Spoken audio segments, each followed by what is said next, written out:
Alisson Becker বনাম Emiliano Martinez দুজনের মধ্যে কে সেরা এই নিয়ে ভক্তদের মধ্যে দীর্ঘদিন ধরে তর্ক বিতর্ক চলমান, যা কখনো শেষ হবার নয়, কেননা একজন আর্জেন্টাইন আর একজন ব্রাজিলিয়ান। প্রশ্ন হচ্ছে, অ্যালিসন বেকারের লিভারপুল পিএসজির বিপক্ষে হেরে চ্যাম্পিয়ন্স লিগ থেকে বিদায় নেওয়ার পর অ্যালিসন যেখানে হয়ে গেছেন ভিলেন, একইভাবে পিএসজির বিপক্ষে প্রথম লেগে অ্যাস্টন ভিলা হারের পর এমিলিয়ানো মার্টিনেজ কি হিরো হয়ে গেছেন?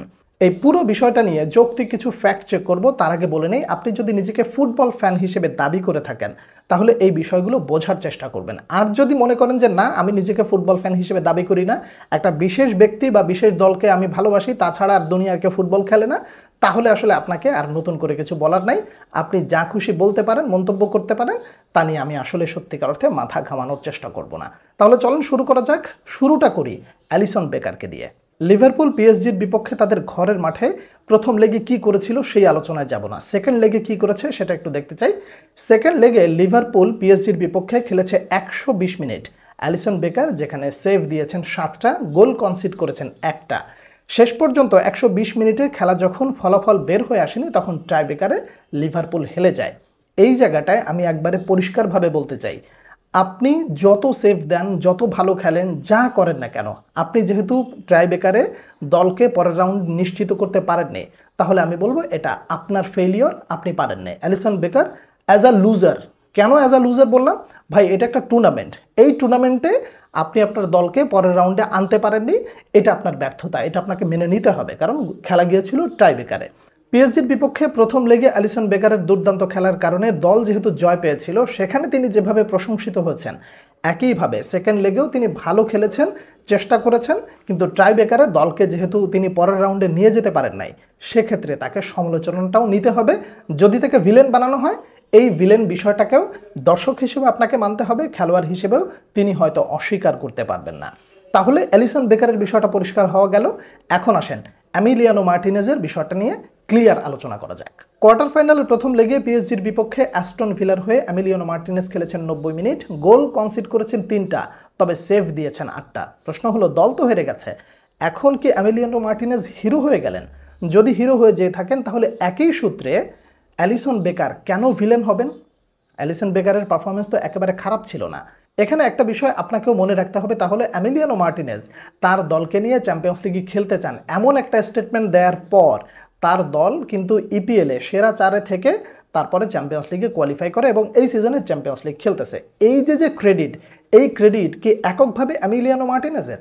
যদি আপনি এককভাবে এমিলিয়ানো মার্টিনেজের দেন, তাহলে আপনাকে মনে রাখতে হবে, দল জিতলে যেখানে এমিলিয়ানো মার্টিনেজ প্রশংসিত হন, একইভাবে দল হেরে গেলে তাকে ওই সমালোচনাটাও নিতে হবে। অ্যাজ আ ফ্যান আপনাকেও গ্রহণ করতে হবে। আপনি যদি দল জিতে যাওয়ার কারণে মার্টিনেজকে একেবারে বাহবা দিতে থাকেন, হেরে যাওয়ার পরেও তাকে হিরো বানায় দেন এবং সমালোচনা নিতে না পারেন, তাহলে ভাই আপনি প্রশংসা করার কতটুকু যোগ্যতা রাখেন, এই জায়গাটা কিন্তু একটা প্রশ্ন থেকে যায়। এখানে একটা বিষয় খুবই পরিষ্কার যে লিভারপুল যেই মানের ক্লাব, একই মানের ক্লাব অ্যাস্টন ভিলা নয়। কিন্তু কথা হলো, একই কম্পিটিশনে যখন আপনারা সামনাসামনি মুখোমুখি হবেন কিংবা ওই কম্পিটিশনে পার্টিসিপেট করবেন, তখন বড় ছোটর হিসাবের চেয়ে পারফরমেন্স দিয়ে কে আসলে কতটুকু দলকে জয়ী করার জন্য অবদান রেখেছে, এই বিতর্কটা সবার আগে আসবে। আপনি যদি একক ক্রেডিট দেওয়ার জন্য এমিলিয়ানো মার্টিনেজের ক্ষেত্রে বলেন যে অ্যালিসনের মতন বড় ক্লাবে থাকলে কিংবা লিভারপুলের মতো ক্লাবে থাকলে সে নিজেকে আরও প্রমাণ করতে পারত, এই ধরনের কথা যদি আপনি বলেন, তাহলে আপনার দিকেও একটা প্রশ্ন ছুড়ে আসবে। তা হলো যে এমিলিয়ানো মার্টিনেজের যোগ্যতা নিয়ে প্রশ্ন নাই, সে কতটা ক্রিয়েটিভ সেটা নিয়েও প্রশ্ন নাই, তাহলে সে একটা ভালো দলে যায় না কেন? তাকে একটা ভালো দল ডাকে না কেন? এই যে যখন এই প্রশ্নটা আসবে, তাকে একটা বড় দল ডাকে না কেন, তখন আপনার কাছে কিন্তু কোনো উত্তর থাকবে না।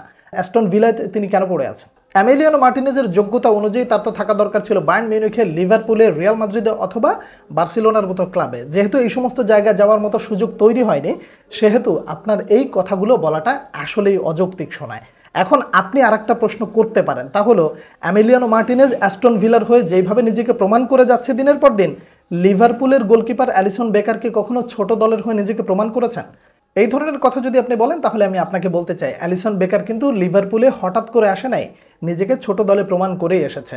আপনি যদি রোমার দিকে তাকান, রোমাতে যখন অ্যালিসন বেকার ছিল, সেই রোমা তাদের ইতিহাসের one of the best comeback দিয়েছিল বার্সেলোনার বিপক্ষে। সেই বার্সেলোনার বিপক্ষে থাকাকালীন সময়ে রোমার গোল পোস্টের নিচে কিন্তু অ্যালিসন বেকারই দাঁড়িয়েছিল। তারপরে তাকে লিভারপুল ক্রয় করে নিয়ে আসে। ছোট একটা জায়গায় নিজেকে প্রমাণ করার পর লিভারপুল তাকে ওই জায়গায় নিয়ে এসেছে। অ্যাস্টন ভিলার গোলকিপার এমিলিয়ানো মার্টিনেজ নিজেকে দিনের পর দিন প্রমাণ করার পরেও বড় কোনো ক্লাব তাকে কেন নিচ্ছে না, এই প্রশ্ন যদি আপনাকে করা হয় তখন কিন্তু আলটিমেটলি আপনার কাছে কোনো উত্তর থাকবে না। মোরাল অফ দ্য স্টোরিকে জানেন, ব্যক্তি হিসেবে এমিলিয়ানো মার্টিনেজের যোগ্যতা নিয়ে প্রশ্ন নাই।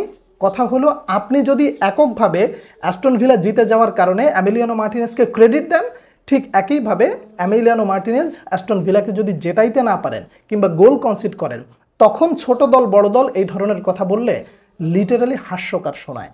যদি দল জিতে যায় তখন এমি মার্টিনেজ সেরা, দল যদি হেরে যায় তখন ছোট দলে থেকে কি করবে, এই যুক্তি যখন টেনে আনবেন তখন সত্যিকার অর্থে হাস্যকর শোনাবে এবং মানুষ আপনাকে দিন শেষে ফুটবল ফ্যান নয়, একটা বিশেষ ব্যক্তি বা একটা বিশেষ দলের ফ্যান বলে অবহিত করবে, হোক সেটা ব্রাজিল কিংবা আর্জেন্টিনা। অ্যালিসন বেকার যেভাবে প্রথম লেগে পিএসজির বিপক্ষে হিরো হয়ে গিয়েছিলেন, সেকেন্ড লেগেও হিরো হতে পারতেন, কিন্তু দলকে যখন জেতাতে পারেননি তখন তিনি হয়ে গেছেন ভিলেন। ঠিক এই বিষয়টা হচ্ছে এরকম, যখন কোনো প্লেয়ার ভালো খেলার জন্য ক্রেডিট পায়, দলকে যদি তিনি জেতাইতে না পারেন তখন তার দিকেও সমালোচনা আসবে। এই সমালোচনাগুলো সহজভাবে এবং পজিটিভলি নিতে হবে, পরবর্তীতে যেন নিজেকে আরও ভালোভাবে মেলে ধরতে পারে। আমার দিক থেকে আপনার সামনে এই পুরো বিষয়টা তুলে ধরেছি, আশা করছি আপনি বুঝতে পেরেছেন। এই বিষয় নিয়ে আপনার যদি কোনো মতামত থাকে অবশ্যই জানাবেন। পরবর্তী ভিডিওতে আবার দেখা হচ্ছে, সে পর্যন্ত অনেক অনেক ভালো থাকবেন। আল্লাহ হাফেজ।